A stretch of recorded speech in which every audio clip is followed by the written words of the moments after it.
first thing I would like to talk about is family-based immigration.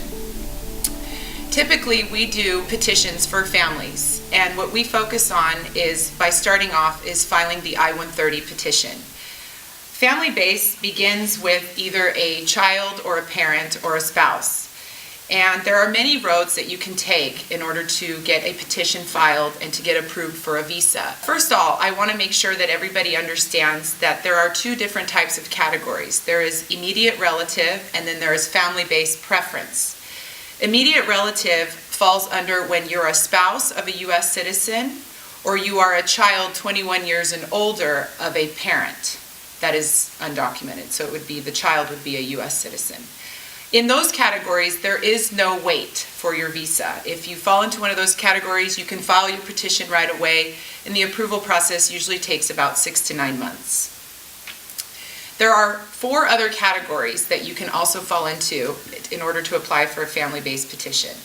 The first one is if you're an unmarried son or daughter of a legal resident. There are no visa categories for married children of legal residents, but there are for unmarried. The next one would be if you're an unmarried son or daughter 21 and older of a U.S. citizen. Subsequently, there would be spouses and children of residents and married sons and daughters 21 and older of citizens. Lastly, there are brothers and sisters that can apply for their siblings if they are a U.S. citizen. These last categories that I spoke of are visa preference, so there are wait lines for these visas, and it would be best that if you come into our office for a consultation to determine how long they would take, and if you had had a prior petition put in, let's say, for example, to determine whether your priority date is current and ready to adjust. Recently, I'm sure everybody is aware of the DREAM Act, which passed in 2012, but is a very popular area that a lot of undocumented immigrants are eligible for. And I just want to briefly touch upon that issue because there is a new law for the Dreamers that allow them to adjust their status to legal resident inside the United States. And I'm going to briefly describe this process. What you would need to do is you have to apply for travel outside of the United States and make a brief departure. And upon your legal entry, you would then be eligible to adjust your status. There are various reasons that you would need to have in order to make this application for travel, and it would be best to come into our office in order to determine if you meet some of these qualifications. The other area of law that has passed recently is called the Parole in Place for family members of military.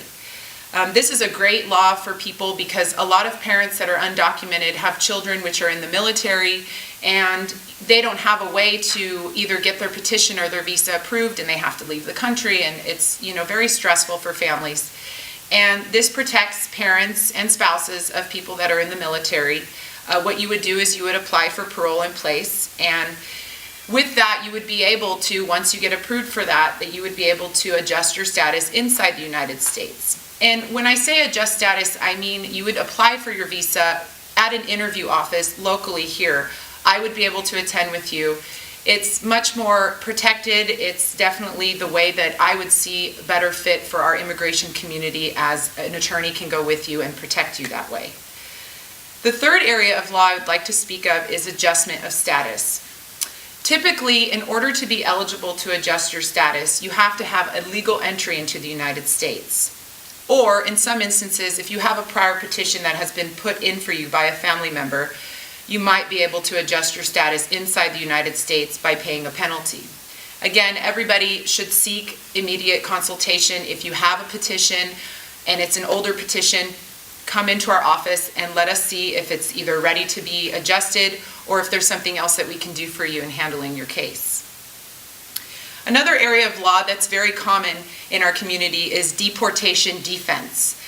This area of law is very important because a lot of families are affected by this when they're detained or they're stopped for a traffic ticket or a DUI, and then they get put into immigration detention centers. And what once was a peaceful family relation turns into a very chaotic spin of events. And it is a very hard area of law. But basically what I'd like to say about that is that with deportation defense, you have to see if you're eligible for a bond, if you're eligible for a work permit. I would say that don't be afraid if you get put into the immigration court system. Our judges here in Phoenix are very good, and they're very reliable in the sense that they will give your case due consideration. The last part of immigration that I would like to speak of is our future of immigration. With current immigration reform on the rise, I see very important to keep families here and to keep them united. Whether you have a petition put in that was put in many years ago and it's not ready to adjust, or you have traffic tickets or any other criminal record, it's best to come into our office to see if there's ways that we can help you now in order to prepare you for the reform when it does come out.